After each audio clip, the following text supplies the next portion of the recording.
warahmatullahi wabarakatuh. Alhamdulillahirabbil alamin wa kafa. Wassalatu wassalamu ala sayyidina wa habibina Muhammadin al-Mustafa wa ala alihi wa sahbihi ahli sidqi wal wafa. Amma ba'd. Dan kalau hormati para kiai, para sepuh, khusus para masyayikh, para kiai di pondok pesantren Al-Muslim ini, Kiai Jamaluddin Malik yang saya hormati, Kiai Muhammad Abdul Arman yang saya hormati, dan juga selaku Ketua LBM Jawa Blora,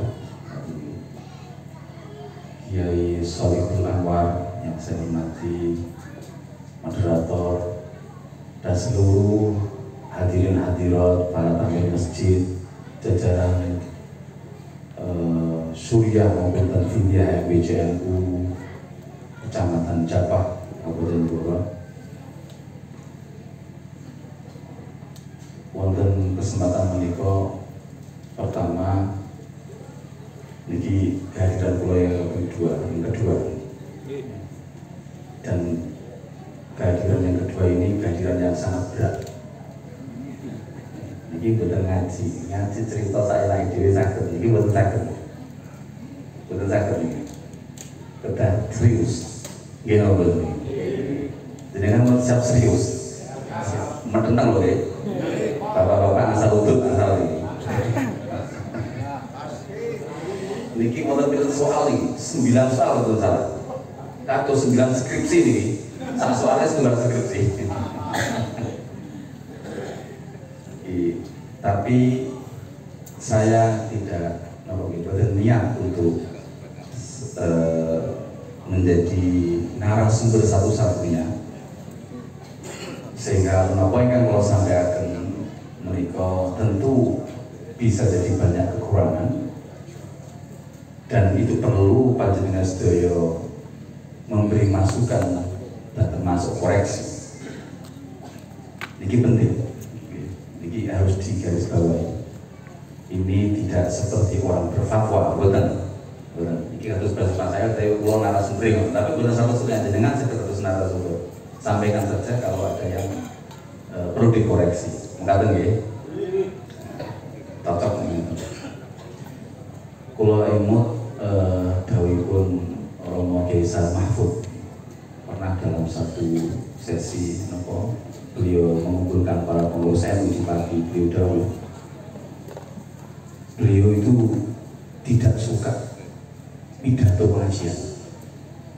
Sudah sejak lama tidak pernah pidato pengajian. Kalau ada pengajian tetap harus ada sesi tanya jawab. Karena kata beliau bisa jadi cerita omong salah ya. Makanya dimanapun pernah disaran panitia disyaratkan harus ada tanya jawab, harus monolog, betul, harus dialog, betul, asal monolog. Di pelosok juga sama, khataman Fathul Wahab harus ada tanya jawab.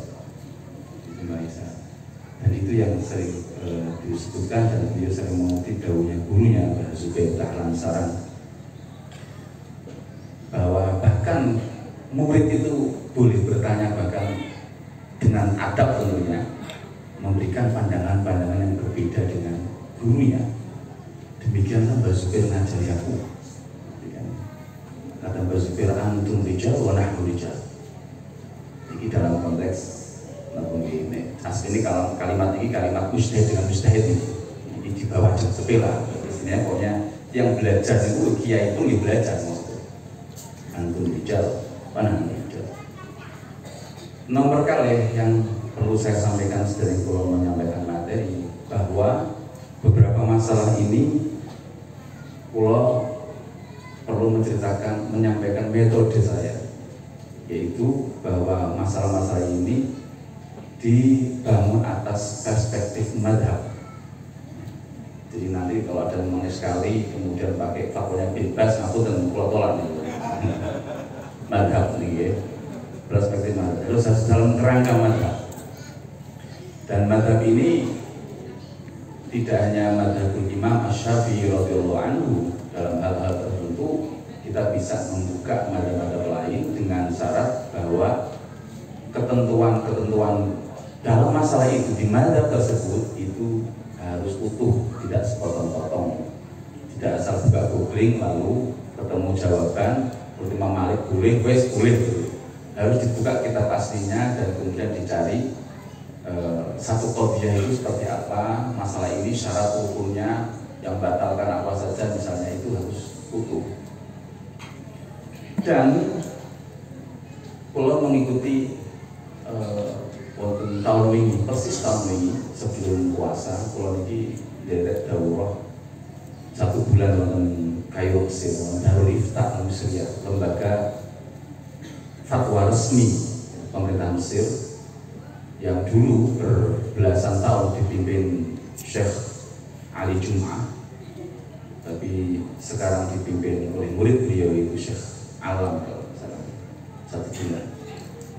Dan terus di sana saya banyak mendapatkan hal baru, kaidah-kaidah fatwa.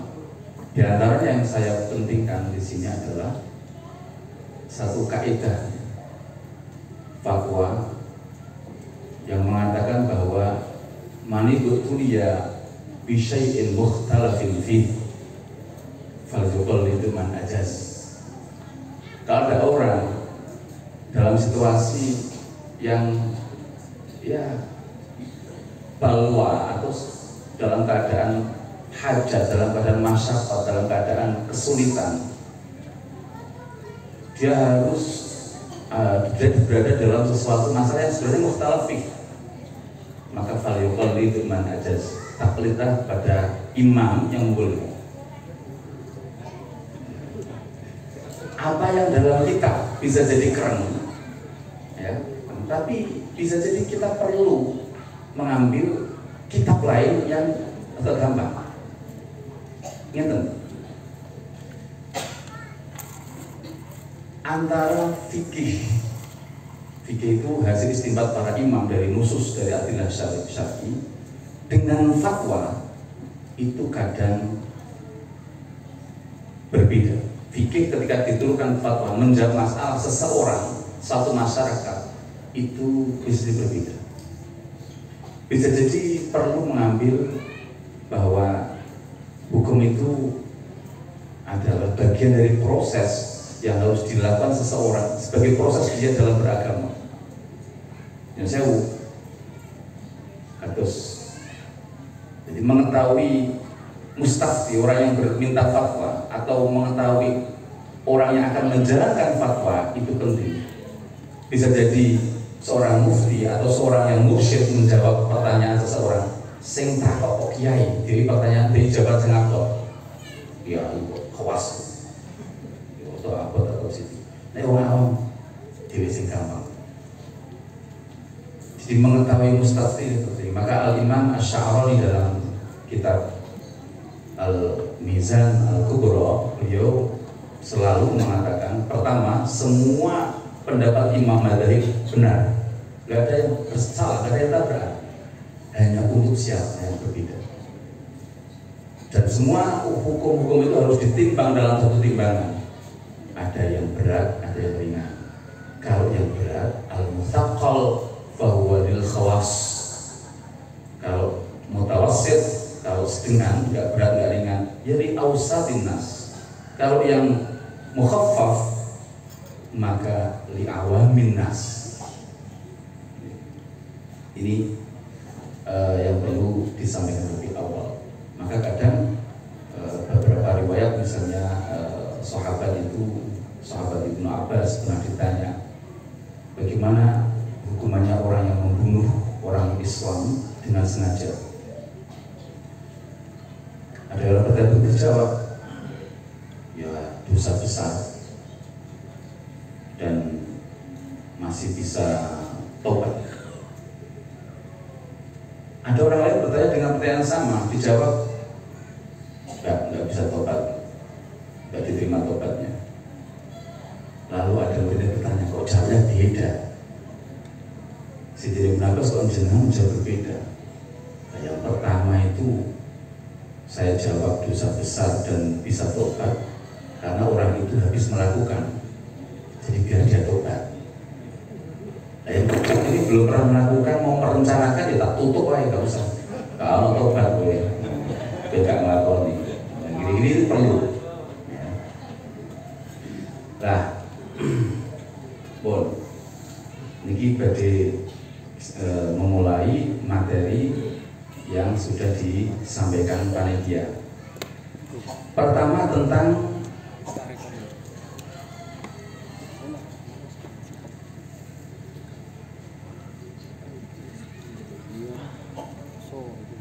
transaksi jual padi tebasan.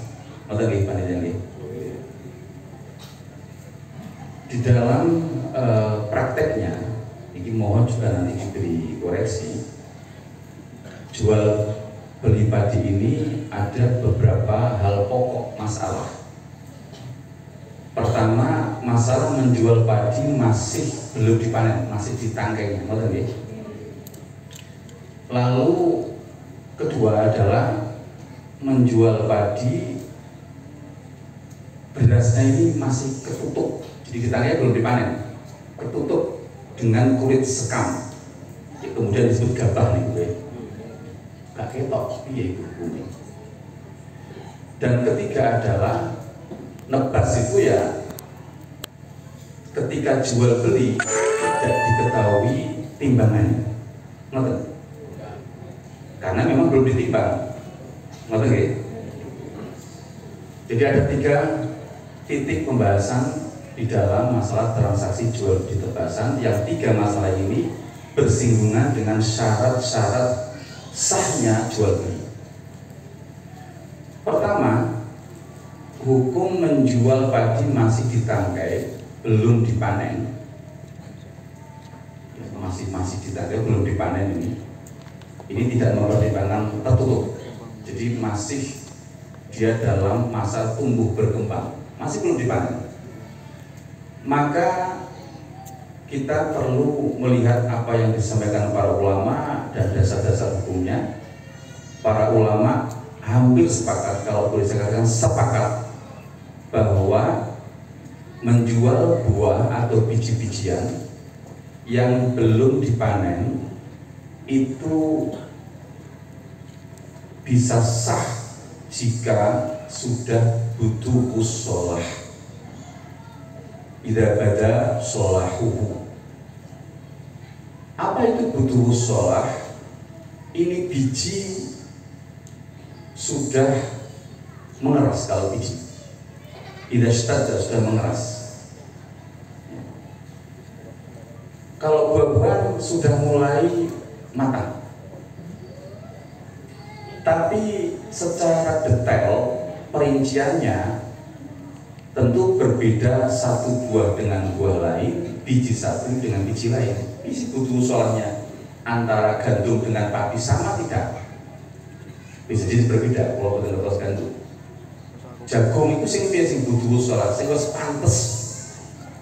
Dan pantes ini berarti apa? Saya bacakan dalam kitab Al-Majmu', sudah butuh sholah itu seperti apa? Wa madhabuna anna butuh wassolahi yarji'u ila taghayyuri sifatin fit tamra. Jadi buah itu sudah mulai berubah, sudah masuk level tertentu. Wa dzalika yakhtalifu bi ikhtilafil ajnas. Butuh sholah itu tentu berbeda antara satu jenis buah atau biji dengan yang lainnya. Pelem itu seperti apa ya butuh sholah? Kira-kira nek di imbu bisa jadi matang kok. Sudah mulai manis, kemampu, boleh. Itu butuh sholah. Yang jelas semua mengacu wa ala ikhtilafi, meskipun berbeda-beda, intinya raji'un ila syai'in wahidin mushtarakin bainahuma wa huwa tibul akli, enak dipahami sih. Jadi yang masih di pohon, masih di tanaman itu boleh dijual kalau sudah butuh sholah. Kalau belum butuh sholah, maka harus dalam transaksi akad disebutkan dipotong harus bisyartil qat'i, harus ada syarat dipotong. Misalnya ana wong kepengin tuku pentil pelong misalnya, pentil pelong gue boleh gue obat kok, gue rujak misalnya, ucut lah, belum butuh sholat, belum sampai ke mampu, itu boleh sak pelong saya beli. Kemudian ini belum bahas timbang tidak, misalnya dipanen, ditimbang, ketika jual beli masih di pohon, tapi nanti langsung dipotong ya, iya dipotong. Jangan menunggu sampai nanti panen, sebulan kas, 2 bulan kas. Ini sebenarnya saat itu zaman Nabi itu bisa merugikan pembeli aslinya. Tapi apapun juga bisa merugikan penjual. Karena kalau betul-betul sholat, kata sahabat Anas bin Malik, itu bisa sangat mungkin banyak hal terjadi. Dibeli, tapi kan belum tentu, belum betul sholat itu belum jelas, artinya jadi gak ini buah, jadi gak ini biji-bijian ini, takutnya rusak, terkena ahad, terkena penyakit, terkena warna misalnya atau apapun. Sehingga kata sahabat Anas bin Malik, lalu kau pembeli, kau penjual, pemilik gandum lah, pemilik kurma lah saat itu kau makan apa? Uangmu itu, uang kamu ambil, kamu makan, tapi yang beli gak dapat apa-apa. Misalnya ada penyakit, mau dipanen gimana? Wes rusak. Mau dipanen mana? Belum butuh sholat. Maka syarat butuh sholat itu harus, jika belum butuh sholat harus ada syarat dipotong. Dari keterangan ini maka jual beli ijon, mana ini? Maksud kasih wonten tadi? Kasih gitu. Itu ijon mesti kan nanti panennya diambil nanti kan? Orang ijon belum apa-apa sudah dibeli. Ini tidak sah. Qat'an pasti bila khilaf. Yang saya baca bila khilaf. Sekali lagi, sebelum butuh sholat tidak ada syarat qat'un, maka tidak sah. Oke, itu saya ambil pertama dari Majmu', lalu keterangan dari Kifayatul Akhyar. Kalau wasakan, kalau diwasakan nih, monggo saperlunya nggih. Misalnya nih, wa in bi'at al-thamratu qabla buduwi sholah ma'al kenal asjar, kecuali beli mangga masih pendil-pendil tapi sak pite beda lagi, nggak masalah. Naha an bai'i thamratin nakhli, Nabi itu melarang menjual buah dari pohon kurma. Nakhl itu pohonnya, pohon kurma, hatta tuzhiya, sampai buah itu sudah mulai matang. Wa anis sumbul wa zar'i, sumbul itu ya biji-bijian yang masih di kulitnya itu. Wa zar' seperti misalnya ya tanaman yang membuahkan biji ya. Hatta yabyadha, apa artinya hatta yashtad, sampai menjadi berubah jadi putih? Artinya apa? Hatta yashtad, sampai sudah mengeras, kata para ulama. Artinya yabyadha adalah yashtad, biji-bijian itu intinya sudah mengeras, itulah butuh sholat. Nah, kalau sebelum butuh sholat tapi dijual tanpa syarat memotong, hukumnya tidak sah. Hukumnya tidak sah. Wa yushtaratu li sihhatil bai'i an yashtarita qat'at thamrati as-salihah lil intifa' wa hadha jaizun bi ijma'. Tapi begini, kalau sebelum butuh sholat dan ada kesepakatan nanti dipotong, itu masih ada syarat satu lagi, barangnya, bendanya, bijinya atau buahnya bisa dimanfaatkan. Karena syarat mabe itu harus muntafa'an harus bisa dimanfaatkan. Kalau sama sekali nggak bisa dimanfaatkan, ya berarti tidak sah. Jadi termasuk syarat be itu barang harus bisa dimanfaatkan. Ya, di takrib ada ini sering dicontohkan yang nggak bisa dimanfaatkan apa misalnya 1 biji beras misalnya. Wow, 1 biji beras ini. 1 biji buat apa ini? Nggak sah ini jual kan? Aslinya semen dodol sopo aslinya ya. Tapi fakir kan tidak membahas.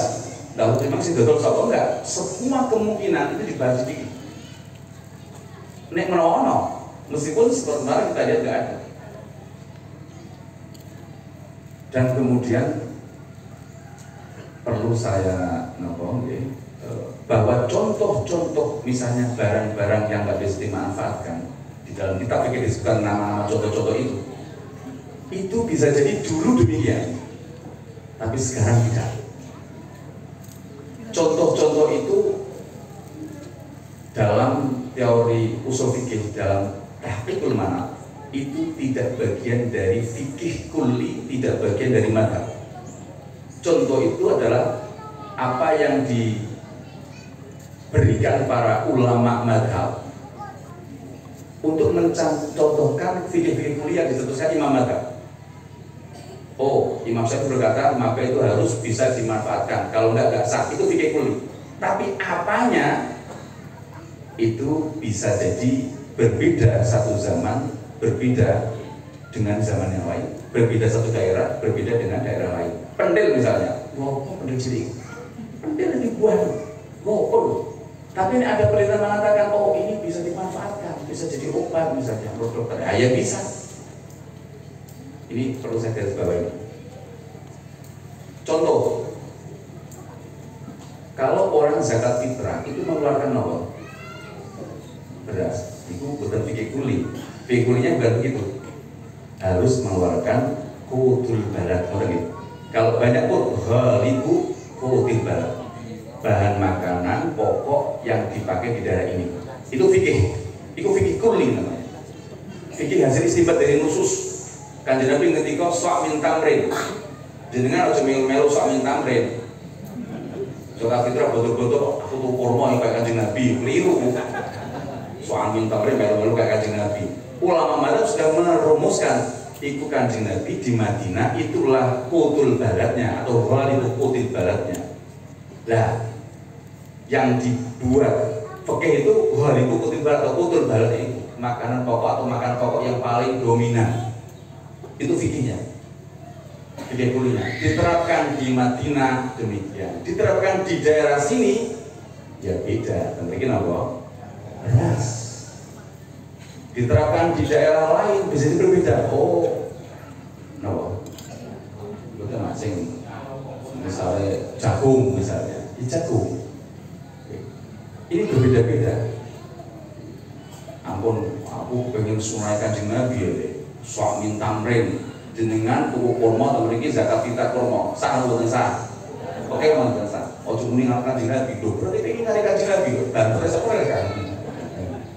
Seperti bantu. Keliru sampean itu. Sok min tamrin itu cocok dengan zaman Kanjeng Nabi di daerah Madinah.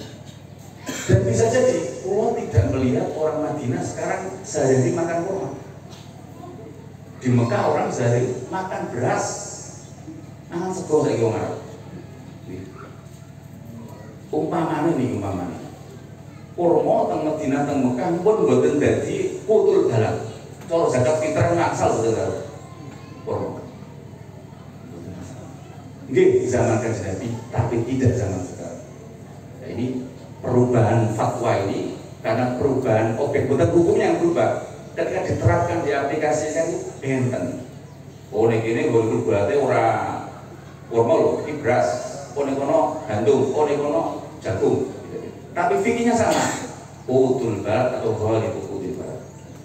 Termasuk barang yang dimanfaatkan, itu fikih yang bisa dimanfaatkan. Contohnya apa? Bisa jadi cocok zaman dia, tidak cocok zaman sekarang. Sing cocok, kita itu urusan cocok itu contohnya barang yang harus dimanfaatkan itu upil loh. Betul upil rantuk ya.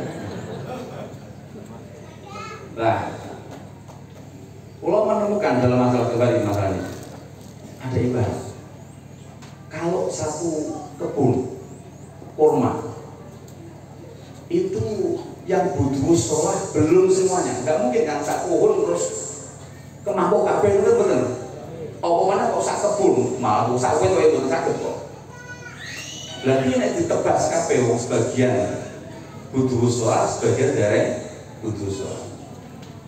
Wonten kitab Faidul Qadir lil Imam Al-Munawi, itu Asy-Syafi'i tapi cenderungnya ke hadis dan tasawuf, tapi dalam caranya banyak menjelaskan aspek fikihnya hadis. Beliau mensarai hadis naha aynahan nabi an bai'i thimari hatta yabdua sholahuha.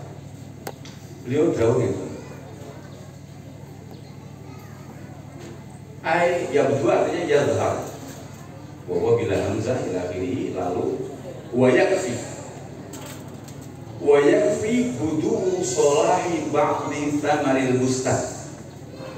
Cukup sebagian sing pun satu kebun lo, sebagian kok wis budu sholah lo menasal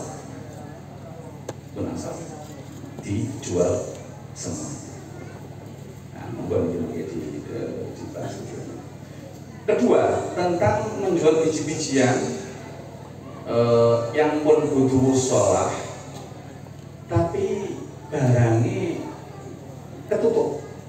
Kados beras ketutup sing ini disebut itu kulit sekamnya. Beras dan kulit sekam itu jenis gabah ini. Kan enggak ketok.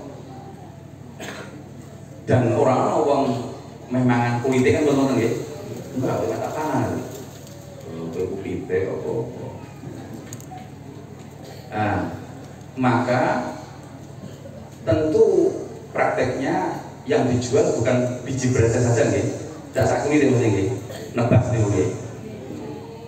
Nek truk bisa sama kulite barangnya ono sak kulite tapi diakati berasnya Pak kulit terus sak kulite.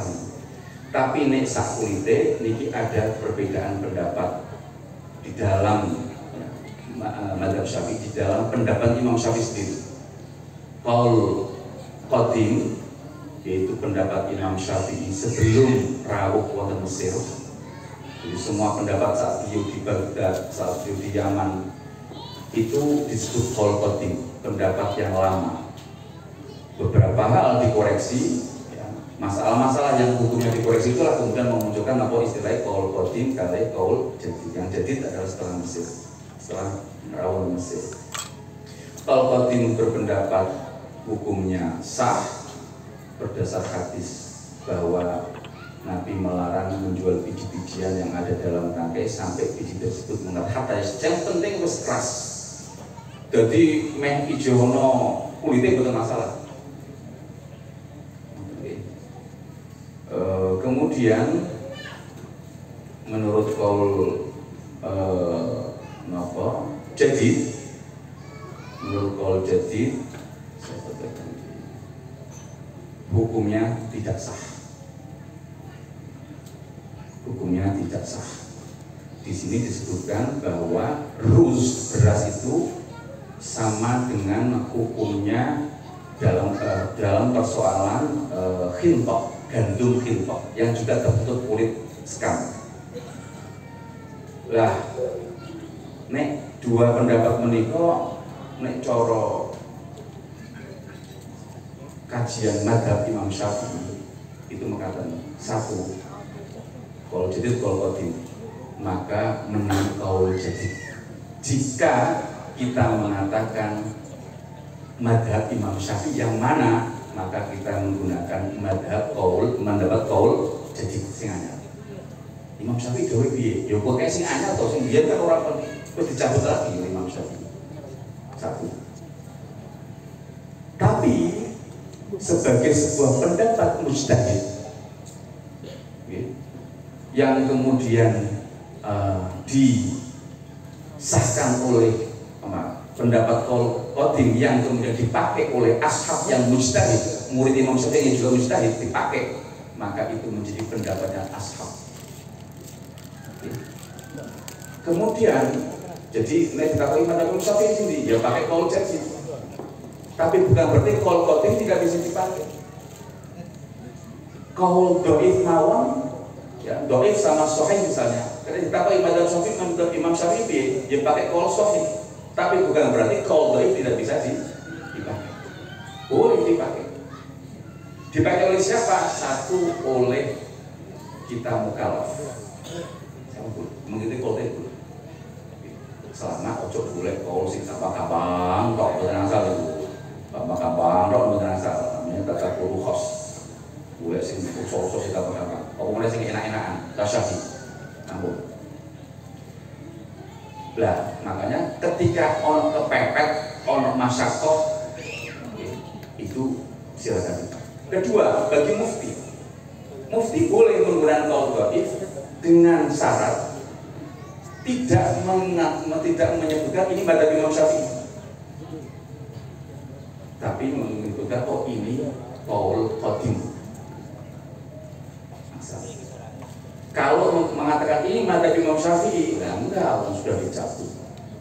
Tapi bahwa ini adalah sebuah pendapat mujtahid, meskipun sudah ditarik, apalagi dipegang oleh ashab, oleh murid atau ulama di bawah level mujtahid mustaqil mutlak, dipegang mutlak itu mujtahid mustaqil mutlak Imam Syafi'i, di bawahnya namanya mujtahid mutlak tapi muntasif.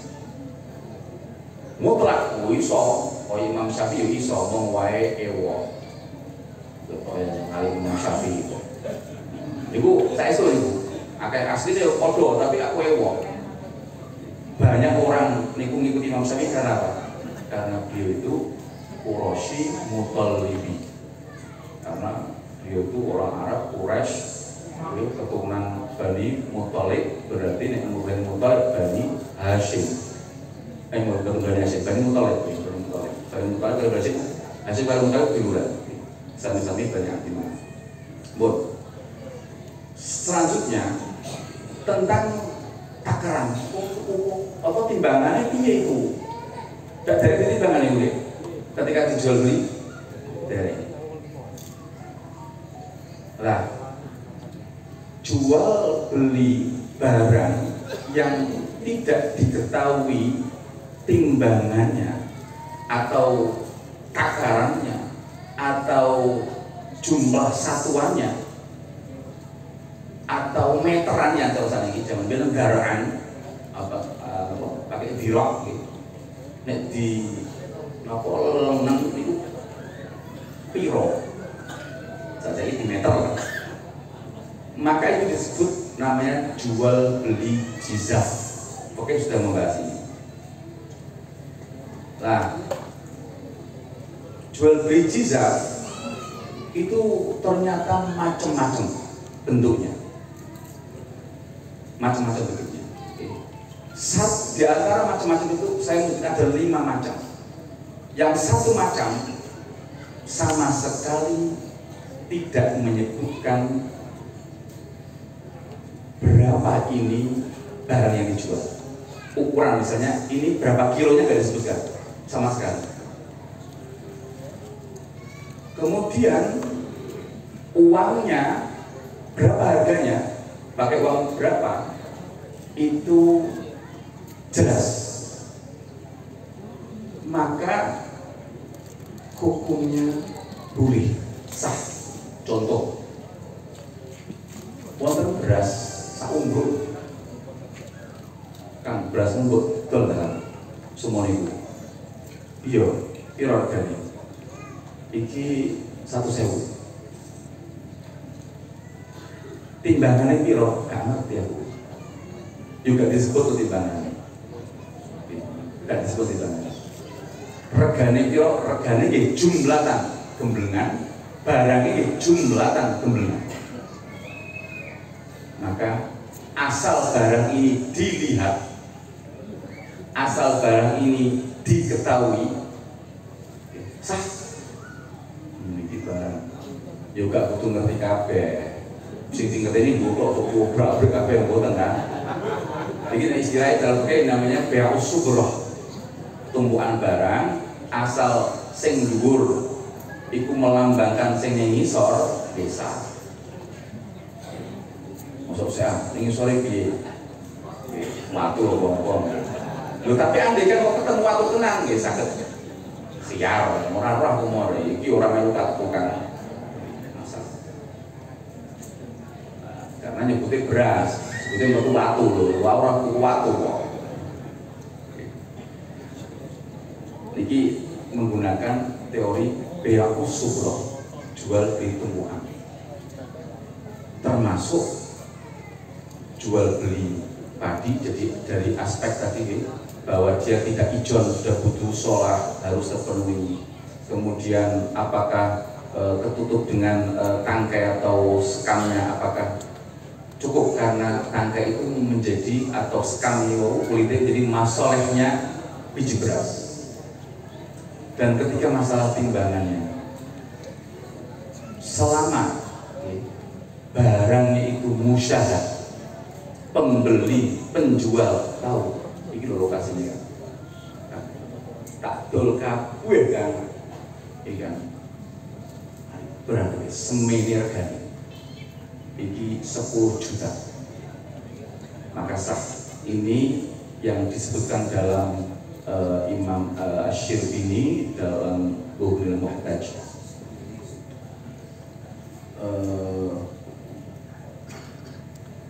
Ini jizat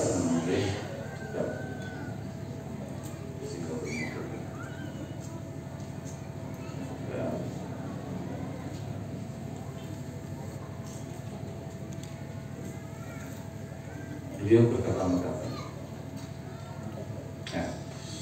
wa yasihu bai'us subrah al-majhulah bis-si'an, boleh menjual subrah atau tumbuhan yang tidak diketahui berapa soknya, berapa kali soknya. Kemudian disebutkan kullu su'in bidirhamin, tapi surah sementara ini satu soknya 1 dirham. Tapi ada surah berikutnya lagi, uangnya itu tidak disebutkan per soknya, gemblengan, jumlahkan bijumlatin, barangnya gemblengan, uangnya gemblengan. Pokoknya sebenarnya contoh misalnya kadang gitu, wow katus beras kilo itu lah, kecuali penjual menyebutkan timbangannya. Iki terigu piro kan, iki timbangannya dulu ada tulisannya 10 kilo kan kok, misal 10 kilo. Oh 10 kilo, regane piro? 1.000. Ternyata enggak 10 kilo. Nah ini problem, ditimbang benar enggak 10 kilo. Nah ini akan ada hukum lanjutan. Jadi perkara yang tidak diketahui timbangannya, kok disebutkan timbangannya harus ditimbang. Perkara kok belum diketahui timbangannya, kok dalam akad transaksi disebutkan ukurannya, timbangannya, atau takarannya, maka harus ditimbang. Karena ini mengikuti sabda Rasulullah SAW. Dia mengatakan siapapun yang membeli makanan, maka janganlah menjual dan menyerahkan kepadanya sampai dia menakarnya terlebih dahulu. Ini di kitab Khatib, kitab Bughnil Muhtaj. Walau bi asyai'un taqdiran, sesuatu dijual dengan menggunakan ukuran, atau bin wa ardin dar'an, kain tanah dengan meteran, teman saya meteran, wa hintatin kailan, gandum ditakar, awaznan atau ditimbang. Kalau jual belinya pakai taqdiran, penyebutan qadr ukurannya, maka usturito zar'uhu wa kailuhu wa waznu, tapi harus diukur, ditimbang benar-benar. Ini kalau penjual belinya bukan jumlahan, bukan gemblengan, bukan subro, tapi muqaddar, disebutkan kadarnya. Tapi kalau subro asal musyahad, maka disebut begini,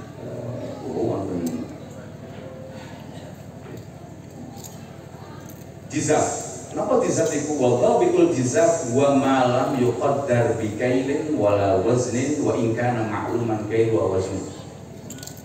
Pokoknya jual beli barang yang tidak ditentukan ukurannya. Pokoknya itu ini. Meskipun andaikan diukur bisa, wa in kana ma'luman. Atau meskipun diketahui memang ini 10 kilo, tapi orang jualnya misalnya orang muni 10 kilo.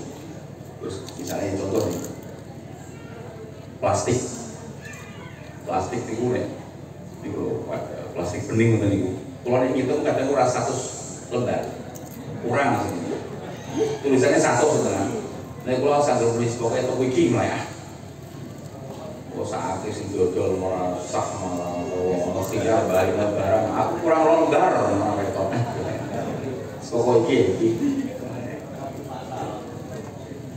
Pokoknya itu musyah.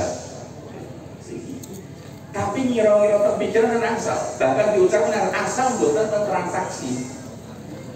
Nek ditransul bil akdi teng jerone akad kok muni, lagi nanti harus ada pengukuran, ada penimbangan. Maka dalam beberapa contoh bentuk jual beli jizah ini atau tebasan itu, misalnya ini contoh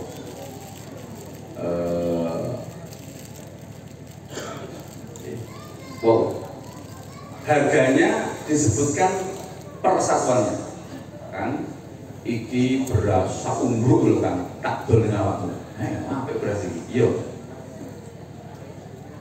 regane piro, pokoknya regane kan sak soe sak dirham, sak soe atau sak kilone 10.000. Jadi barang ini disebutkan secara jumlatan, tapi regane terperinci mufassalan, per kilonya sekian. Lah terus nek regane terus piro aku bayarku, yo ditimbang tuh kan. Maka ditimbang lah. Tapi akad wis sah niku. Sah. Duitnya piro? Yo engko. Lah niku majul apa boten? Sama seperti itu, tidak majul kata Syahsyirbi. Kenapa tidak majul? Wala yadurul jahlu bi jumlatis sama. Total rego pinten gak ngerti. Sebab betul masalah, wala yadurul betul masalah. Li annahu ma'lumun bi tafsil, sudah diketahui harga persatuan per kilonya 10.000. Aman tuh. Kayak ditimbang matune pinten. Nek sepental berarti 1 juta, ngoten nggih? Nek sepental 10 kilo kados betul buah per kilo piro Pak? Betul napa niku apel misalnya. Semene kok niku timbangan digital, metu semene metu rego sementen. Jenengan tuku bensin ngoten niku, tapi ngerti regane nggih? Ngerti regane. Ngerti regane niku. Tapi kan ngerti persatuane. Lah jenengan tugasnya full. Motor pinten full piro Pak? Ya pokoknya full kok delok. Tapi kan satuannya pun ngertos seperti liter pinten, enggak masalah. Full. Lha jenengan delok bensinnya cara ngoten niku. Delok nggih. Lah nek ndero mobil mboten delok kula. Niku ibu ono kopi ya hukum ya. Ya Allah, niku barang niku ya jenenge bensin niku Pertamina nggih mboten niku kan ya. Wis jelas sifatnya ausopnya apa? Oh, tugas pertalit. Mesti didoli pertalit. Jadi ini tuku pertama betul pertalit dibalikke. Lupa aku tuku pertama kok betul pertalit. Tapi aku delok kok, aku ora patut ngawasi kok. Sing tak sebut pertama Pak, akale Pak. Dan terus wow, ada ketika harganya mufassal sah, lalu sebab apa? Mabek subroh ini sak tumpuan itu pun musyahad, maka pembeli dalam tebasan ini tegak bodoh ngerti ya, ketika barangnya sudah musyahad nggak disebutkan jumlahnya tadi, bukan disebutkan jumlahnya, maka bisa dengan harga yang jumlahan, bisa dengan harga yang mufassalah, yang terperinci. Pokoknya kabeh semene Pak, pokoknya sak kilone semene Pak. Ada kondisi nyata, yaitu transaksi barang secara global jumlahkan tidak diketahui jumlah ukurannya, namun dinyatakan jumlah ukuran dalam perkiraan, lalu menyebutkan harga secara jumlahkan. Kata Syekh Khatib Syirkini mengatakan, amma idza qabala jumlah bil jumlah walam yuqabil al ajza bil ajza ka'an qala bitu kaha bimi'atin ala annaha mi'atun. Subroh iki beras iki kan tak dol kowe kabeh. Ada kata-kata gitu, tak dol kabeh jumlah tadi kabeh. Regane kabeh 1 juta. 1 juta. Tapi tak dol 1 juta itu dengan asumsi iki sak kuintal. Bung ditimbang lagi ketika akad dan ditimbang, tapi punya asumsi ala anda hamiah, maka fa innahu yasikhu in kharajat, fa innahu yasikhu wa in kharajat zaidatan aw naqisatan. Barang ditimbang, lho ditimbang, tenan ta ora? Wong munine muni 100 ditimbang, mau hasilnya kurang maupun lebih sah, tapi ada konsekuensinya. Loh, pengen mau sak pental, jebule kok kurang kok sak pental, kira-kira selfie sedih.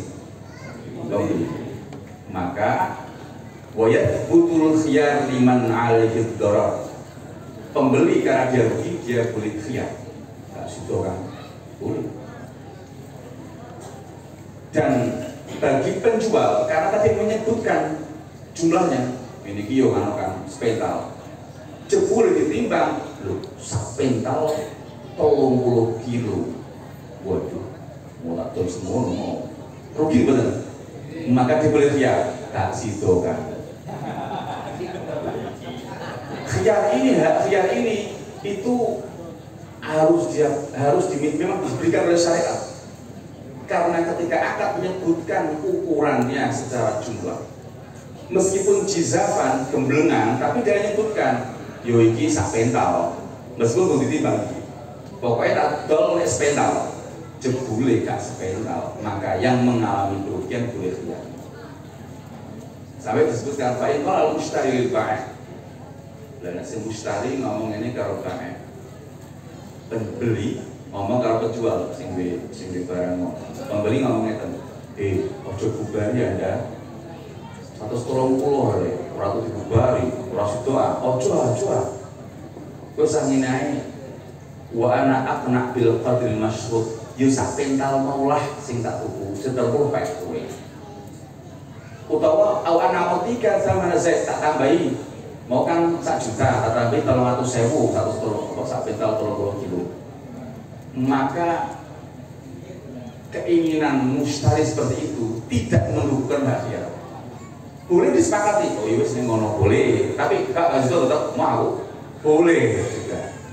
Itu maksudnya bahwa hak khiyar tetap padanya. Dia boleh membatalkan, dia boleh meneruskan dengan penyesuaian tadi. Harganya ditambahi atau barangnya dikurangi. Sekali lagi ini karena ketika akad transaksi, meskipun jizafan, meskipun tebasan, si penjual ngomong no, iki yo kira-kira yo sak pental iki. Nah ini, kalau ini masuk dalam akad transaksi, maka ada konsekuensi harus ditimbang. Beda dengan yang pertama. Yang pertama pokoknya kabehan wis piro embuh kono, sing dodol Caraku semene terserah kowe.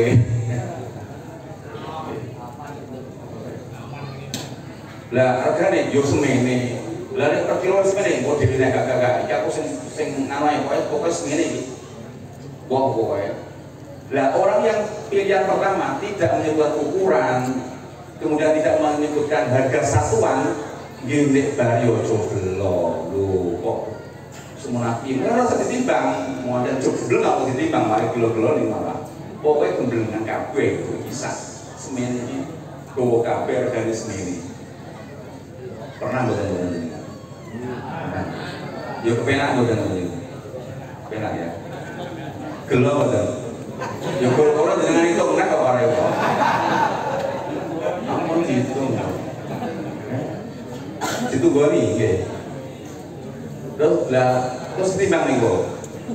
Loh, timbang. Mari belum. Tapi ada penyebutan ukuran berapanya. Meskipun asumsi itu. Karena mujizat perlu dihitung kok. Pokoknya aku tak dol kabeh kan, nek sepetal itu mau 1.000. Pokoknya tak asli ala anamnya. Sepetal. Bon. Nanti ditanya saya mau berkembang berkonsul itu.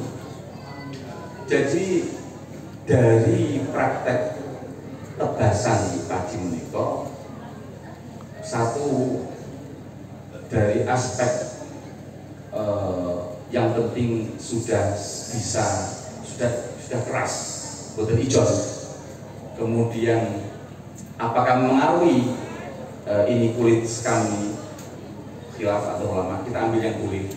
Maka di persoalan ukuran timbangan, jika memang akadnya atau transaksinya tidak menyebutkan ukuran, uangnya jelas juga sekian, maka hukumnya sah. Saya tutup dengan wallahu a'lam. Soal wallahu a'lam. Selanjutnya, jual beli dengan panjer. Ini bisa akad apapun, termasuk nebas pari. Panjer itu berarti ana wong nebas terus kita panjeri pinten-pinten. Mosok 10.000. Nah, sing pantes juta nggih. Sudah mboten niku nggih wonten kesepakatan mboten ora dadi yo pek kowe apa balik. Nek mboten mboten panjer ah. Biasane panjer sing rumahku yo pokoke nek ora dadi yo dipek. Mboten ilang lah bahasane. Bahasa kowe mboten ilang barang iso ngono. Barang duwite wau dipek sing duwe pari, ngono nggih. Lah nek misal tak dadeni yo iku dadi bagiane rego. Nek regane semene karek tak tambahi semene, ngono nggih. Lah, kadang dalam pertanyaannya tentang itu kadang lu sing tuku sing nebas iku ora teko-teko kok, ngoten.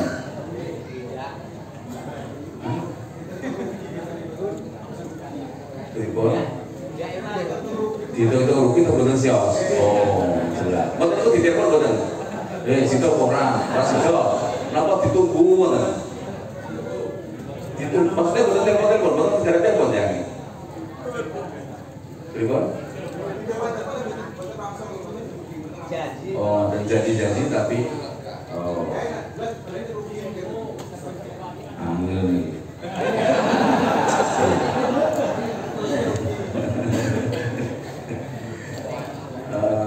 Ngeten nggih. Baik. Di dalam masalah ini itu di fikih sudah ada namanya urbun atau bahasa lainnya beberapa kalimat ini apa? Arabun gitu.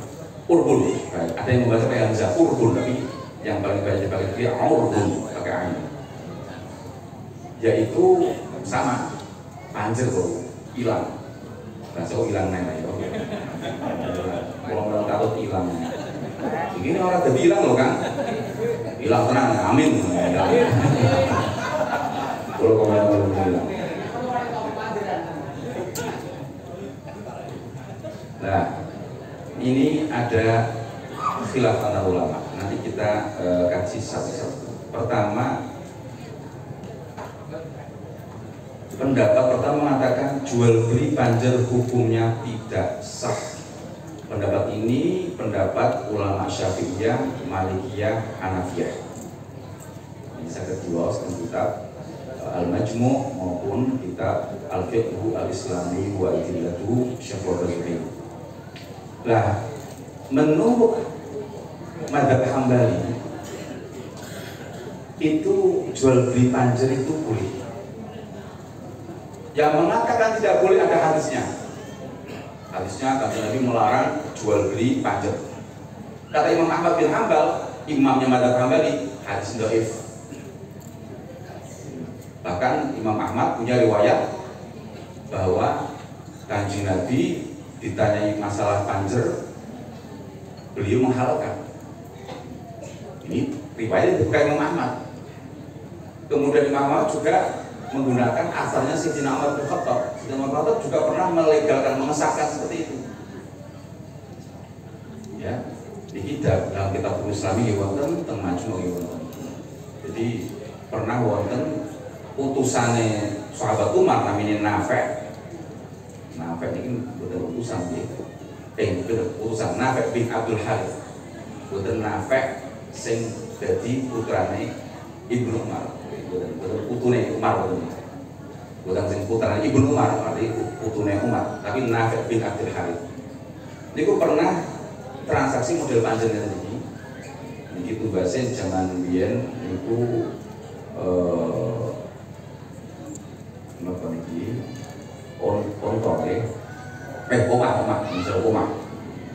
omah regane 4.000, sepakat deal. Duwike dipanjeri 400. Kata si Nafi', iki tak panjeri 400.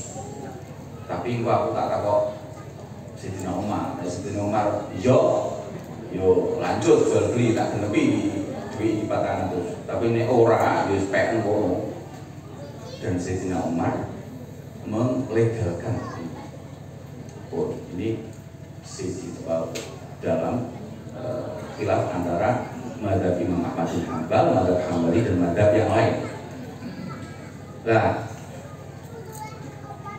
di kalangan Hambali sendiri ada yang menyebutkan, ada memberikan syarat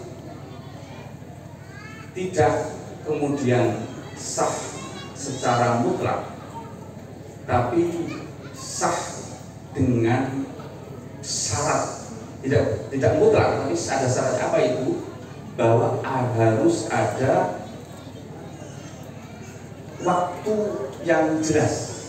Sampai kapan ini?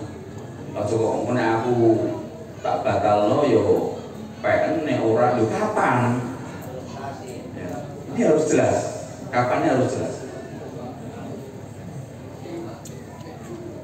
Karena akan menyebabkan doror.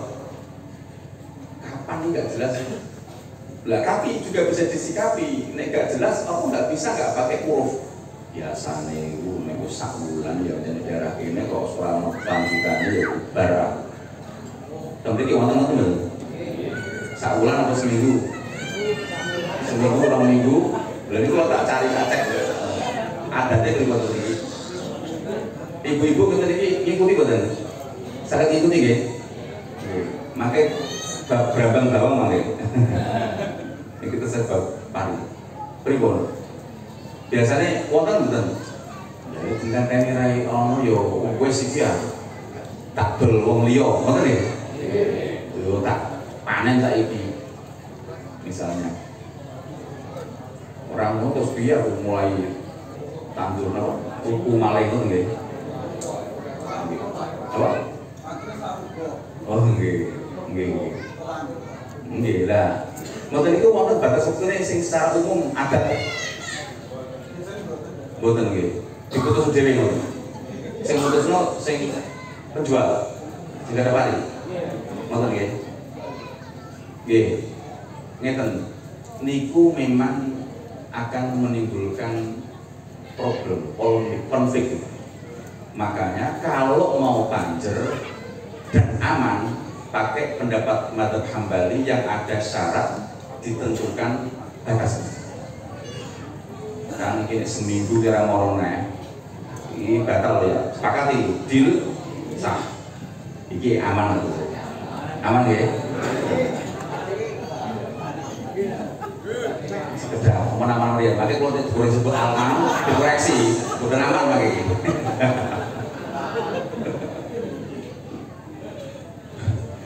Koreksi makanya benar aman. Tapi dalam masalah ini di Bandar Hambali, apakah perlu batas waktu atau batas waktu? Itu perdebatan. Ada yang mengatakan mengatakan, wih lo sebut batasi itu Imam Ahmad ngendikan nota. Imam Ahmad gak pernah ngendikan pembatasan waktu. Boten pernah ngendikan waktu. Imam Ahmad itu hanya dia pokoknya sah. Tapi menurut kemaslahatan biar kuatnya ada doror berupa apa? Konflik kedua belah pihak. Tak kok dulu kan kok malah jadi mbok dol maneh misalnya. Lho kok malah mbok nggih. Iku piye? Konflik boten ngene. Maka perlu ada batasan waktu. Batasan waktu. Itu penting. Jadi nek kowe gak teko 2 minggu, kowe yo iki ilang kan. Tapi ngeten. Duit ilang nek dibahas nek di rumah. Niki sing terus ngomong sirang mengkatane istilah kulinane wong ngoten nggih. Iki duit tidak atas nama wis nunggu 2 minggu ya jan Pak mboten. Ya memang gibah. Pokoknya nek ora dadi iki nggonmu mboten apa. Mboten atas nama ujroh. Dan atas nama ujroh teng Madzhab Hambali sendiri itu juga dikoreksi dan juga ujroh. Tapi kalau nunggu 2 minggu, jadi ini memang udah dadi yo, itu dadi ujrohmu kowe nunggu. Kowe nunggu 2 minggu, itu dadi ujrohmu. Lah iki nunggu iki betul jelas. Pokoknya tak weno kowe mawon. Pun itu di dalam masalah panjer, nggih. Selajengipun masalah ketiga. Hukum menjual ketela dengan tebasan. Nggih kata kuwi. Didol teng melak. Melak iki. Melak aja iki. Nggih. Enten. Terus kembali lagi ke tadi nggih, tebasan itu kalau masalah kadarnya sama dipun bahas. Pokoknya gemblengan kabeh yo boleh. Tapi nek nyebut piro-piro nek pirang kuintal yo kudu ditimbang. Kowe gak kelo lho. Terus yang pental aku muni 10 pental kok malah metune 15 pental. Sing delok lho rugi aku. Tapi sekarang kita bahas tebasan telon itu modelnya sing nebas. Niku nggih delok telon betul. Tetap delok ya. Jika saya sampling ya. Mudah, artinya contoh sampel beberapa titik didelok nggih. Dak boten kok delok godhong kita boten nggih. Tetap dijabut ta. Lah ana wong nebas kok nek didelok godhong kita misalnya. Kok delok kok foto bento niku. Betul banget nggih. Katanya belum ini bento iku.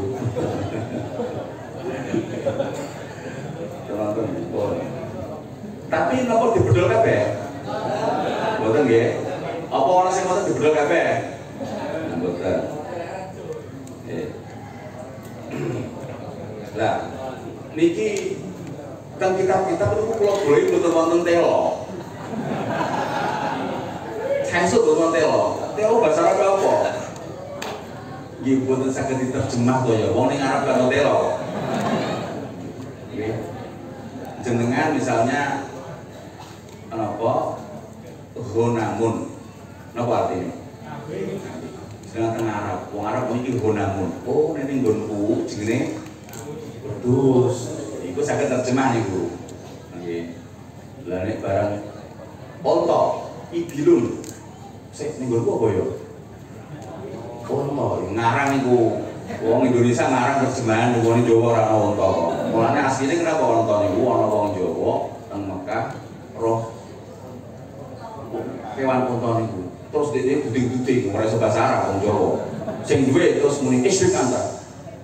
Iku apa? Ngono terjemahane istrik anta. Oh, onto. Niku sing cerita Mbak Abdurrahim Ahmad.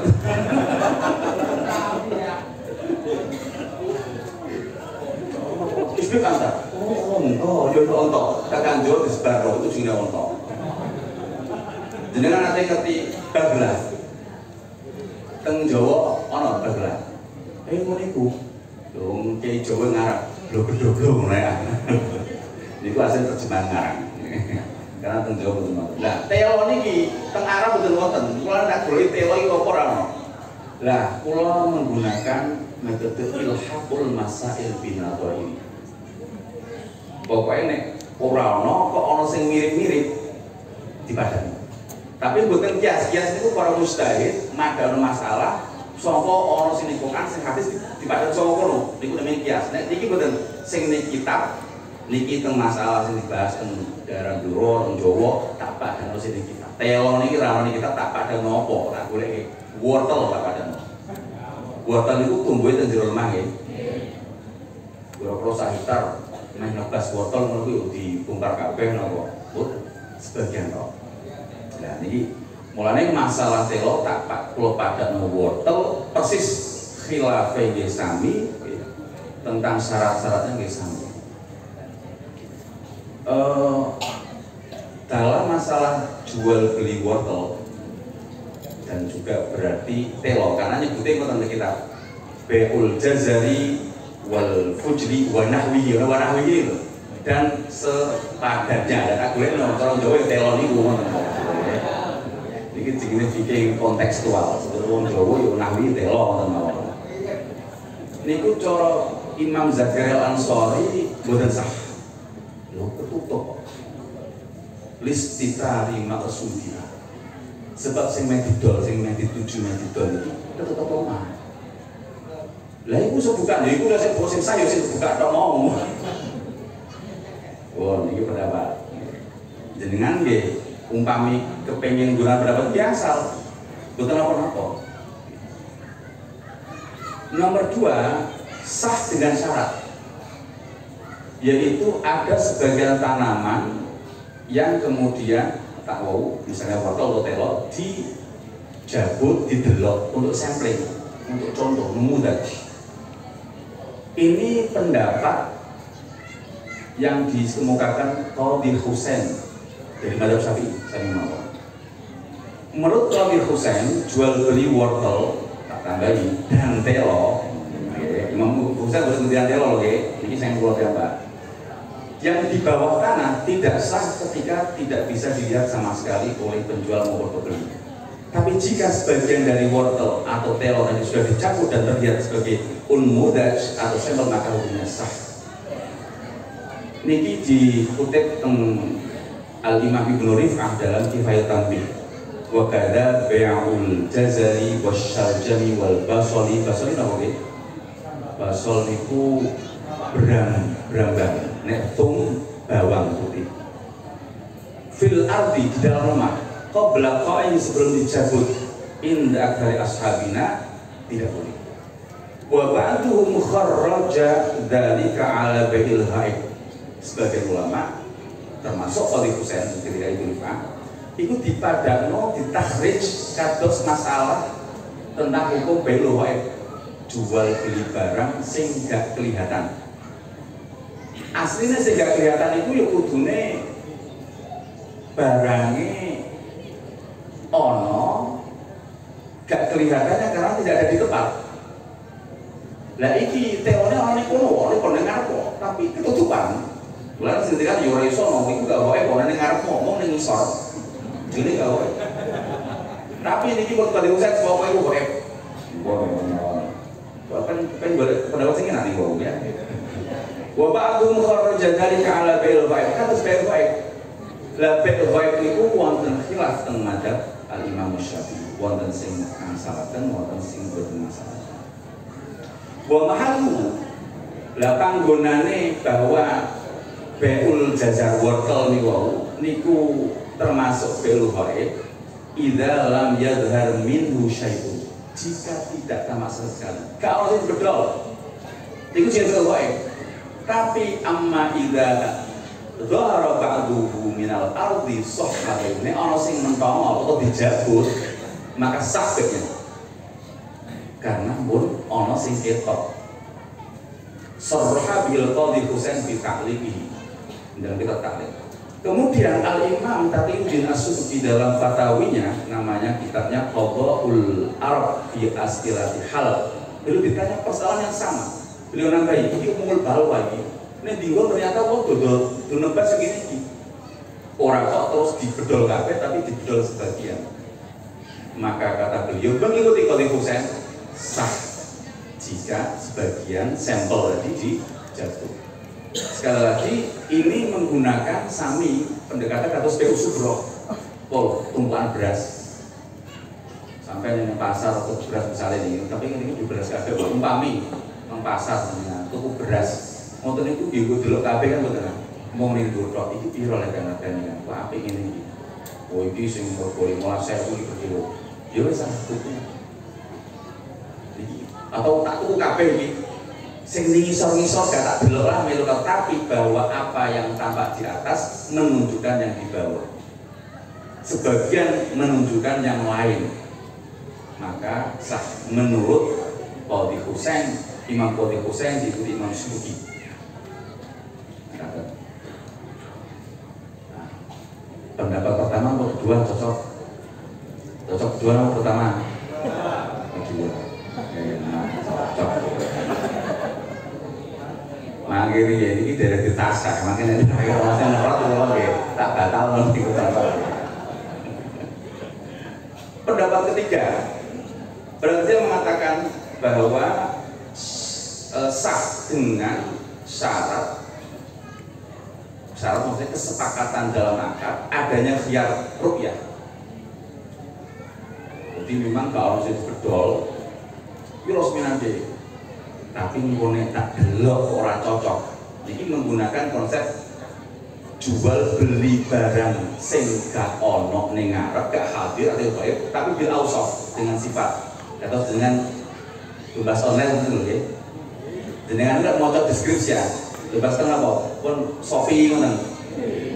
Kenapa malah sering Shopee nggih? Tokopedia buka lapak menutup atau sih nggih? Namanya tutup lapak namanya.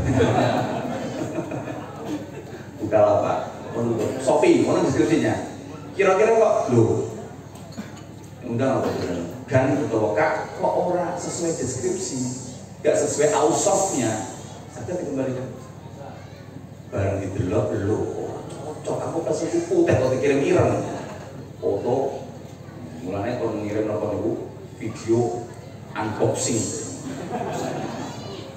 pas buka ya dulu. Nah ini bisa dikembalikan. Dan itu ada kesepakatannya di Shopee itu ada sudah hanya saja kita ini install aplikasi buat dibocok ketentuannya ya aslinya ada gitu bisa dikembalikan lalu ada semua bon. Nah ini sama ini konsepnya pakai ini wortel yang ini mampik kan ini ngomong gitu yo gede-gede yo kadang dicilik barang misalnya tapi ini jenisnya wortel ini potelo iki misalnya barang dibedol kabeh kok ora ngono saged khiyar rasido ora cocok kalau kira-kira speknya deskripsimu misalnya gak iso aku utawa ya wis ora apa-apa ya terserah ngoten nggih terserah yang gak apa-apa ya itu bisa membatalkan bisa ijazah melanjutkan ataupun fase membatalkan itu namanya khiyar namanya ini khiyar ru'yah. Lah ini juga disebutkan oleh Al-Imam Al-Mawardi Minas Syafi'iyah dan dikutip Imam An-Nawawi meskipun Imam Nawawi menolak itu karena apa? Iki ku gak goib iki kalau kasih nomor boleh barang ini gak goib karena apa? Goib itu gak ada di tempat dulu dan barangnya sudah disifati misalnya barangnya ono bisa disifati beda kalau salam ini sampai kalau salam bisa disifati lagi gak barangnya sekuas ono tapi orang itu disifati ketutup sebagainya itu gak apa-apa begini bodoh Ya, ketoknya memang Imam Nawawi memang lebih teliti dalam hal ini, bisa melihat fareknya antara bai'ul ghaib, menjual barang yang gaib, dengan menjual wortel yang di dalam tanah. Nah, tapi Imam Sutubi dalam fatwanya, karena umumul balwa, kau yang golek sentelan pendapat meskipun lemah-lemah di dura, oh kepenak, cocok betul. Fatwa itu kadang harus balwa. Pokoknya orang masyarakat orang wong kok ubtulia bi syai'in mukhtalafin fi hukumi khilafiyah fal yuqal li man ajaz takut sing kulit. Tapi ini ki kaidah mboten kangge mboten kangge sinten mawon menggunakan aku. Niki harus diverifikasi kali menurut saya nggih wong sing iya sing ngerti ngono. Kuwatir kulo jenengan aku pengen kawin ayo. Kawin boleh sing nonton sing gampang apa ya ampun. Ini Indonesia aturan iki kan konon ya. Pun. Selanjutnya madzhab Hanafi juga sama, khiyar ru'yah. Khiyar, gak khiyar itu ada kesepakatan pun nek ora cocok yo tak balik. Ternyata sing bagi bedol gak sesuai kriterianya. Boleh dikembalikan. Selanjutnya pendapat yang mengatakan sah secara mutlak. Ini pendapatnya Imam Auza'i dari selain Syafi'iyah, Imam Auza'i. Tapi menurut saya kata mutlak ini juga tidak mengikuti pendapat seperti ini hanya kutipan dari kitab Muqarronah. Yang kita perlu tahu gimana Imam Auza'i secara detailnya dari. Bahkan Imam Auza'i tidak gabungan kitab fikih secara khusus ya. Terus mengikuti pendapat atau sahabat. Niku konsep madzhab niku boten saged bisa kalau sudah dikutip ulama madzhab. Digunakan ulama. Salajengipun tentang tebasannya, tentang piro ukurane telomo mengikuti pembahasan masalah pari. Piro timbangane? Dan ini gue sebutnya itu sak ton regane 10 juta misalnya karena hampir telo kalau nih wong kajian sama telo 10 juta sak ton jebule ora sak ton niki wonten khiyar. Tapi pokoknya kabehan 10 juta piro mbok kira-kira dhewe kowe kira-kira dhewe itu aja soal iki sak ton ya sebut terserah. Berarti kan karena sak ton dikeluarkan dari akad gitu. Pokoknya kabehan setuju para 10 juta setuju. Oh, ampun gelo memang akadnya transaksi. Jadi transaksi itu ya, itulah apa yang dalam ijab qabul dalam itu yang diikuti. Urusan gelo mboten gelo niku cara fikih mboten diitung. Ngoten iki. Jenengan tumbas Kang iku apik. Ali-alimu. Corong tenan. Piro regane? Wis 10 juta. Apa kok tak tuku? Jebule kocok. Lah kek wis tuku delok dhewe, sesuai akad iki sing tak dol. Aku ya ora muni mutiara ya ora muni apa wae.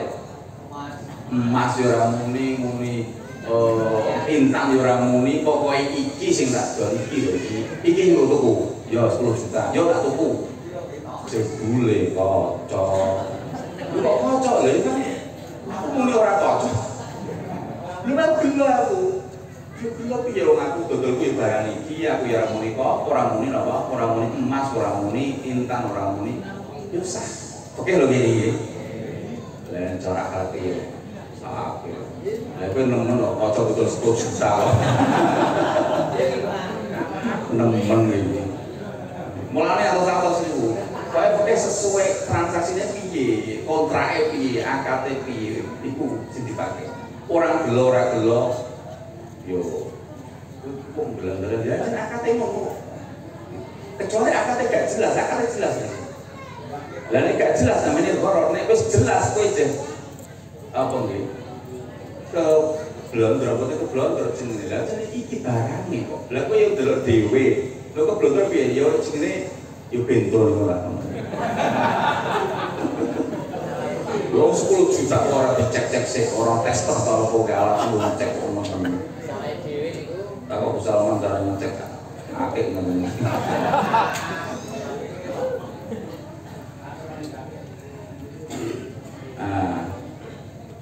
Niku lah sekarang nopo telo wortel niku saged dipadakno beras ketika niku tumbuhan.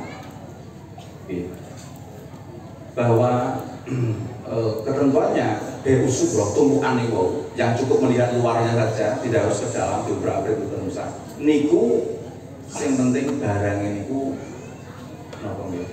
Barang sing mutamadil ajza, sing bagian-bagiane padha.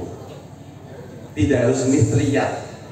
Biasa wonten mithliyat wonten mutakawwimat. Mithliyat itu barang sing wonten padanane. Iki saged diutang-piutang. Misalnya aku utang beras, asal mboten. Engko bayar beras. Beras sing tak pundhut sing tak utang wau, kali beras tak bayar mesti beda nggih. Beda sak bayar sing tak jiko tak pangan kok. Tapi kan kembar. Sebenarnya jenisnya sami, apa? Misalnya Pandanwangi misalnya. Pandanwangi lho kan bayar. Mithliyat. Wonten rusakno beras dirusakno, itu diganti jole. Iki mithliyat. Tapi nek mutakawwimat niku diganti aji kertone. Motor bekas. Wabrakno karo wong sing nyilek, beres. Dijoli kan, yo tak golekno barang sing kembar, ora ono barang kembar kaya ngene. Barang vario bekas wis 5 tahun niku carane ngembarno piye to? Yo ijoli duit regane cara bung tabrakan niku piro? Ngoten. Iki jenenge mutakawwimat. Wonten mithliyat, wonten mutakawwimat. Zaman biyen dicontohno, contone mutakawwimat napa? Baju. Terusan iki nggih wonten baju sing mithliyat. Kainnya kembar, jahitannya kembar, ukurannya kembar. Misalnya ana wong tuku klambiannya, baru mau dirusak kancane, wobong misalnya. Mijoli kowe, mijoli duit atau mijoli barang sing kembar, kembar wonten mboten kira-kira. Lah nek tuku teng mall-mall ya wonten. Lah ini contoh bahwa definisi mithliyat itu napa diterapkan ke contoh-contoh bisa jadi dulu disebutkan mutakawwimat sekarang mithliyat. Nah, pun lah, ada sementara pendapat mengatakan bahwa bayi usul pertumbuhan itu yang pancen mithliyat, tapi setelah ditahqiq para ulama tidak, yang penting mutamathil al-ajza. Kalau termasuk mengikuti bahwa wortel dan telur itu mutamathil al-ajza. Karena fatwanya Imam Suyuti. Lanjut. Nah, ini pulau badhe bahas sing terakhir ya. Tentang ternak. Ternak itu model apa? Menggadok. Iya kan? Gaduh. Bukan gaduh. Gaduh itu kalau badhe tanggal jenengan leres sama mboten. Tiang nengken tiang. Kulo rumatno wedhusku ngoten nggih. Terus engko bagi hasil anak ini, misalnya separuhan, ngoten nggih. Misalnya anaknya separuhan. Lah, tapi di jalan ngoten niku. Jalan nggih. Terus nek boten gak ada anak.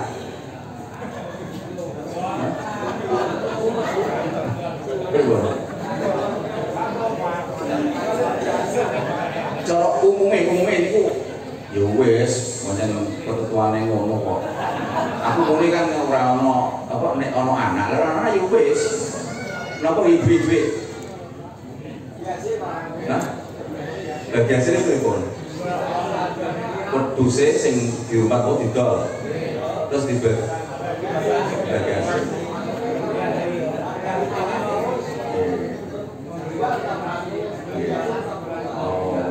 Biyen cara misalnya wedhus biyen cara asale 500, saiki barang wis gede 1 juta, ya sing 500 iki terus di ngoten nggih. Ngoten sing bentuk sanget mboten. Misale mek dikirimi napa misale napa dikirimi kerupuk sak wadah, kan kesel kan ngoten mboten.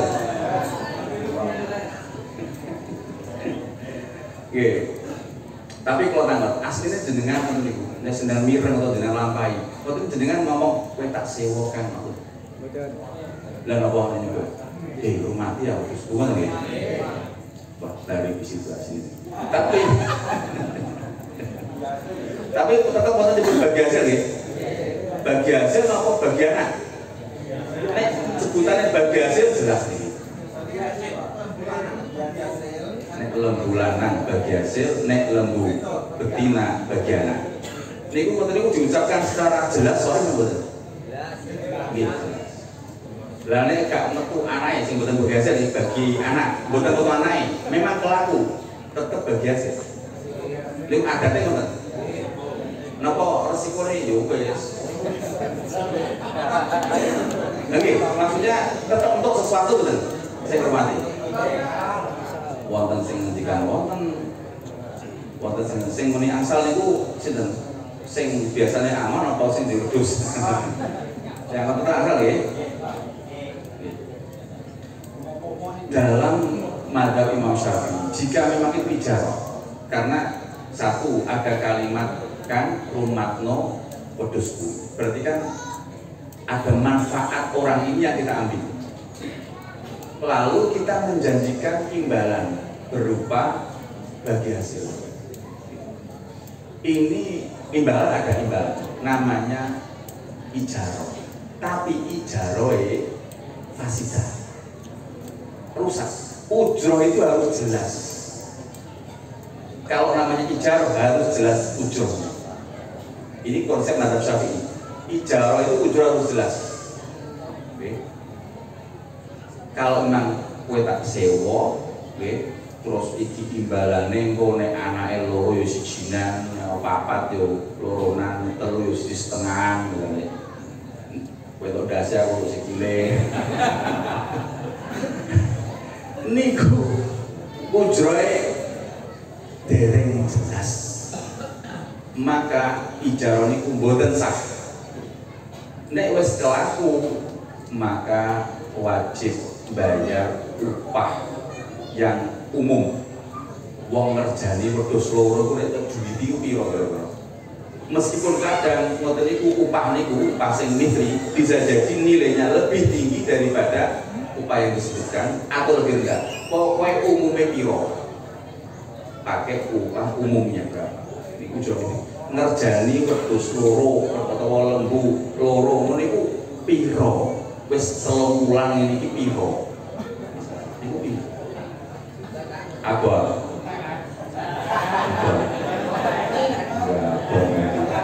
Yo tak kira sing gampang. Niku mazhab Imam Syafi'i makaten. Mazhab Imam Syafi'i ini kalau ijarah fasidah. Tapi sebenarnya ijarah niku wow. Pertama karena ada pemanfaatan penggunaan manfaat orang. Kemudian ada janji imbalan. Imbalannya sing problem karena majbur. Harusnya jelas, tidak bagi hasil. Gajine kan sak wulane semene. Ini baru jelas. Tapi wonten satu masalah dalam fikih. Pernah mireng namine musaqah. Jadi sak yu nyirami. Kan aku duwe kebun, sak hektar kebun kurma. Rumah tono itu hasil kurmane setahunan. Niki angsal. Nah, dari masalah inilah, ini sebenarnya boten murni, ini kalau ditarik ijarah akan muncul fasidah. Darul Iftah al-Misriyah, kalau pernah ngasih ke berikut, aku tengok pendapat ini. Darul Iftah al-Misriyah berkata begini, ditanya begini, jadi ini saya sampai kalau begini. Terus kalau bisa sehari menerima 5.000 pertanyaan, rata-rata 4.000 sampai 5.000, baik lewat telepon, lewat Facebook, lewat email, lewat WA, dan langsung datang. Yang langsung datang itu kasus antri terbang atau kartu antrian, terus saya panggil di dalam gedung itu ada banyak ruangan bagi mufti-mufti. Terus urut nomor 5 ruangan ini 6 sana. Ini ku sehari jawab 5.000.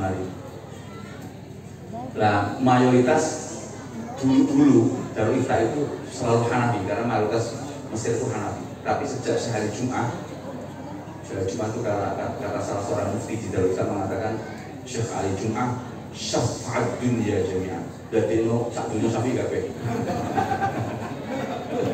Syafa'at dunia. Karena beliau fatwa-fatwanya pakai menurut sapi dan di era beliau lah Darul Ifta fatwa-fatwanya dipublish di media sosial di mana-mana. Darul Ifta. Nah, ada pertanyaan mengatakan, ma hukmu musyarakatil khair fil masyiyah?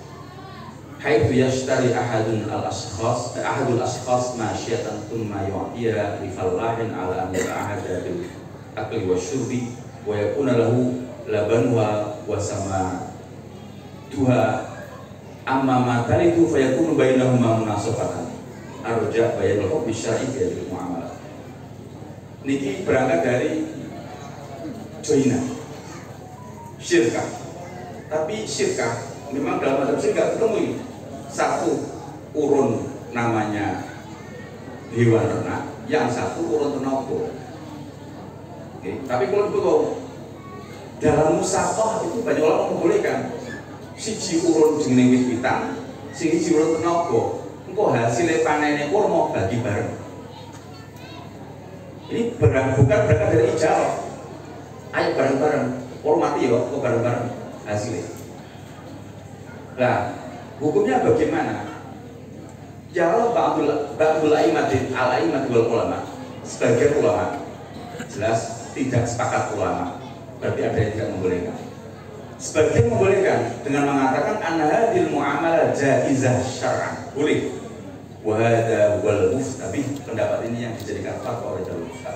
Alasannya seperti apa bentuknya?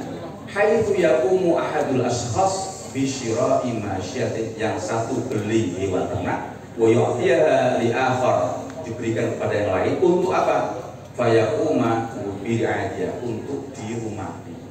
Al ayakuna, dengan syarat ayakuna lahu syai'un mimma yuntij minha, dia yang rumati dapat bagian dari apa yang dihasilkan hewan itu, termasuk susu, diperak kulit, termasuk anak.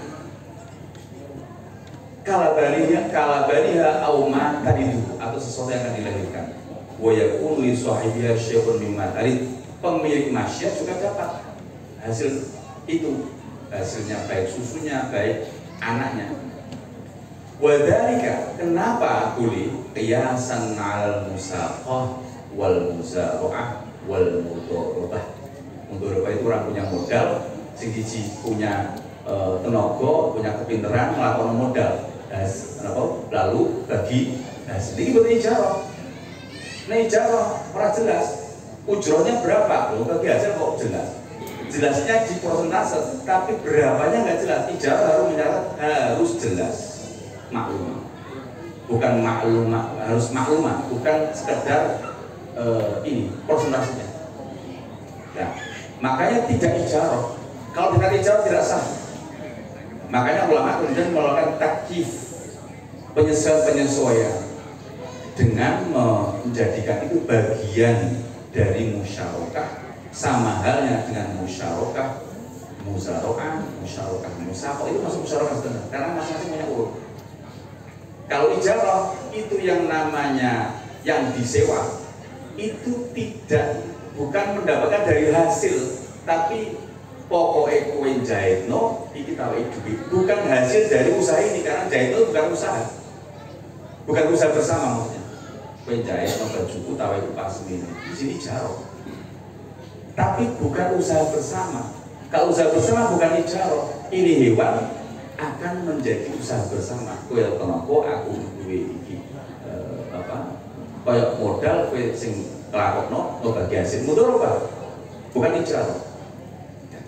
Makanya dalam praktek ini konsekuensinya bahwa ya yang namanya usaha bersama nek ono gagal bersama. tidak ada kewajiban. Wah, orang ini anak 11 piye. Yo pernah no, yo wajib aku. Aku masuk rawu, yo aku. Tapi kan mestinya kan hewan itu berkembang, bertumbuh mesti wonten hasil iki. Mesti. Umpamane walah meh didol melancruk regane yo didol saiki to pemben. Lalu mati wis nasib. Lalu mati wis nasib lho diponale. Nah, tapi mengatakan wonten teng kitab Mathalibul Ulin Nuha, madzhab Hanafi, madzhab Syafi'i, madzhab Hambali. La yajuzu wa la yajuzu dafnu dabatin. Tidak boleh menyerahkan hewan au nahlin. Nahlin itu napa? Iki napa? Apa iki jenenge? Tawa. Liman yaqumu bihima mudatan walau maklumatan kilo mati setahun, torong tahun atau pokoknya mati dengan imbalan biduzin min namain, dengan imbalan hasil dari hewan itu. Contohnya apa? Kadarin susu, wanaslin keturunan, wasufin bulu, wa asalin madu, wa zabadin dan zabadi, yaitu susu yang sudah dijabati kan diolah atau keluar dari sana atau madu yang diolah prosedur. Dua miskin, misalnya. Pokoknya hasil dari hewan itu. Li husuli namaihi bi ghairi amali. Kenapa tidak boleh? Kenapa tidak boleh? Pendapat di dalam madzhab Hanafi. Kenapa? Karena iki aneh nih. Li husuli namaihi, karena dia pasti tumbuh meskipun gak dirumati. Bi ghairi amali. Yo iso ini karang-karang dhewe, lahir dhewe. Wali amilin ajur mithli, nek memang terjadi maka amil tadi mendapatkan ujur mithil. Ini satu pendapat mengatakan tidak boleh, kalau memang terjadi maka si buruh tadi mendapatkan ujur mithil. Kemudian wa an ai wa anil imam. Bala, kata imam ini di dalam madzhab Hambali, lau lo dari tahqiq ini sih nanti dari kelewat. Lalu dafu dabati au nahri liman yaqumu bi biduzin min namahi. Boleh dia menyerahkan hewan itu untuk kemudian dapat imbalan berupa bagian dari hasil hewan. Ini dalam kitab Mathalibul Ulin Nuha. Kemudian dikutipkan ikhtarahu asy-Syaikh Taqiyuddin. Dalam madzhab Hambali Taqiyuddin bukan Ibnu Taimiyah. Taqiyuddin Al-Baghdadi. Beliau di abad 13 Hijriah 1243 kalau tidak salah wafatnya. 1243 1243. Bukan Ibnu Taimiyah. Ikhtaru Syekh Taqiyuddin. Tapi wal madhab al-awwal. Jadi pernah ada riwayat dari Imam Ahmad boleh. Lalu kemudian pendapat ini dipilih oleh sebagian madzhab Hambali, namanya Syekh Al-Baghdadi, bahwa boleh. Ya. Baik, jadi ada yang mengatakan tidak boleh, ini mayoritas ulama. Kalau tidak boleh, konsekuensinya yang hormati dapat upah yang umumnya dia bekerja seperti itu di waktu standar berapa. Jika sebagian ulama yang lain mengatakan boleh. Boleh ini di dalam madzhab Hambali tidak disebutkan akadnya apa. Pokoknya menyerahkan hewan, hormati, berdiri bagian. Nggak ada akadnya ini. Nggak nyebut ijarah nggak ada di Hambali. Tapi di dalam Darul Ifta disebutkan masuk konsep musyarakah yang yaitu syirkan, gabungan antara harta berupa hewan dan tenaga berupa orang yang mengerjakan, sebagaimana musaqah, qiyasan al musaqah wal muzarwah dan mudharabah. Nah, ini pertanyaan-pertanyaan yang sudah sementara Mas Rajab nanti akan ada pembahasan tentang upah pas panen. Tapi kalau tak buka tanya jadi biar kalau tak ngomong sekitar ini betul-betul tak batang-batang juga. Monggo yang tadi menyampaikan masukan atau pertanyaan